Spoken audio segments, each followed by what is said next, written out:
Praise the Lord. Welcome to daily promise. అనుదిన వాగ్దానానికి మీ అందరికీ ఆహ్వానం.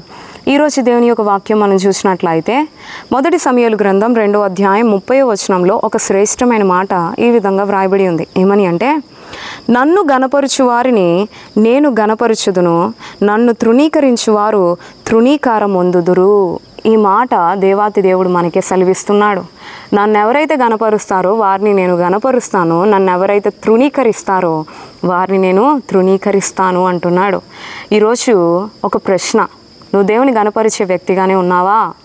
నీ జీవితంలో నువ్వు ప్రవర్తించే ప్రవర్తన ద్వారా దేవుని గనపరుస్తున్నావా? నువ్వు ఒక పాట పాడితే నువ్వు పాడిన పాట ద్వారా దేవునికి ఘనత వస్తుందా? నువ్వు ప్రార్థిస్తే ప్రార్థన బట్టి దేవుని నామానికి ఘనత మహిమ వస్తుందా? నువ్వు దేవుని ఆరాధిస్తే నీ ఆరాధన దేవునికి అంగీకారంగా ఘనంగా ఉందా, ఘనహీనంగా ఉందా?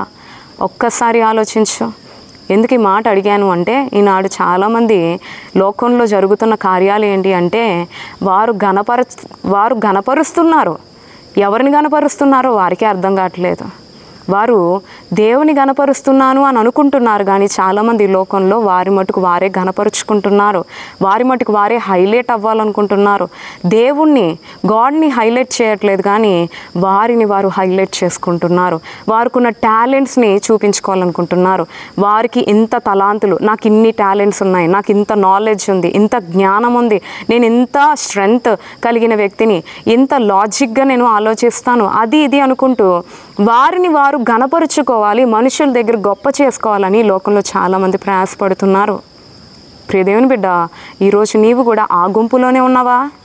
ఎందుకు ఈ మాట చెప్తున్నాను అంటే, దేవుడు ఇక్కడ ఒక మాట అంటున్నాడు కదా, నన్ను గనపరుచు వారిని నేను గనపరుస్తాను అంటున్నాడు.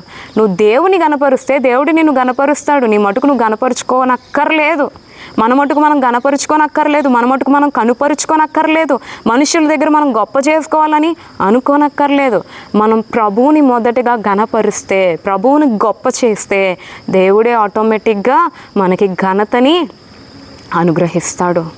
నీ మటుకు నీవు ఘనపరుచుకోవాలి, నా మటుకు నాకు మహిమ రావాలి అని దేవుని మహిమను దొంగిలించే వ్యక్తిగా ఎంత మాత్రమూ ఉండకు. దేవుని నామాన్ని మనం మహిమపరిచే వ్యక్తులుగానే ఉండాలి. దేవుని నామానికి ఘనత తెచ్చే వ్యక్తులుగా ఉండాలి. దేవుడు నిన్ను నన్ను విలువ పెట్టి కొన్నాడు.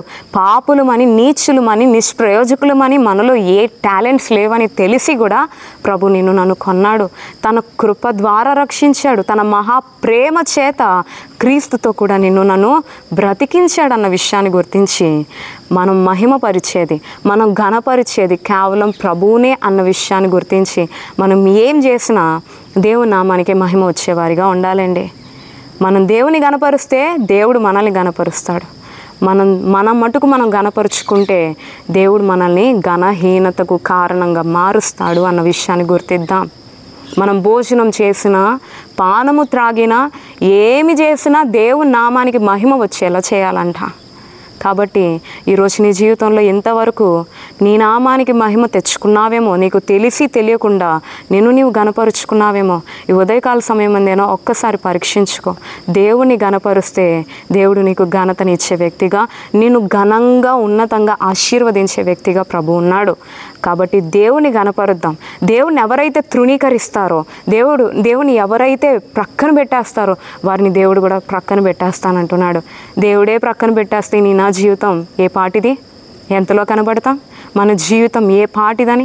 కాబట్టి దేవుని ఉగ్రతకు చోటిచ్చేవారిగా కాదు, కానీ దేవుని నిత్యము గనపరుద్దాం, దేవుని నామాన్ని గనపరుద్దాం. ఉన్నది ఒకే జీవితం, ఆ జీవితం కూడా ప్రభు కొరకు బ్రతుకుదాం. నన్ను గనపరుచు వారిని నేను గనపరుచుదును అన్న వాగ్దానం మన జీవితంలో మనం అవలంబించి దాని ప్రకారంగా జీవించడానికి ప్రయత్నిద్దాం. దేవుని గనపరుద్దాం, తద్వారా దేవుడిచ్చు ఘనతను పొందుకుందాం. దేవుని తృణీకరించే వారిగా కాదు, తద్వారా దేవుని తృణీకారాన్ని పొందుకునేవారిగా కాదు, కానీ నిత్యము దేవునికి సమీపంగా ఉందాం. దేవుడిచ్చు ఘనతను పొందుకోవడానికి ప్రయత్నిద్దాం. అటువంటి గొప్ప కృప ప్రభు ఎల్లప్పుడూ మనకి దయచేయనుగాక. ఆమేన్.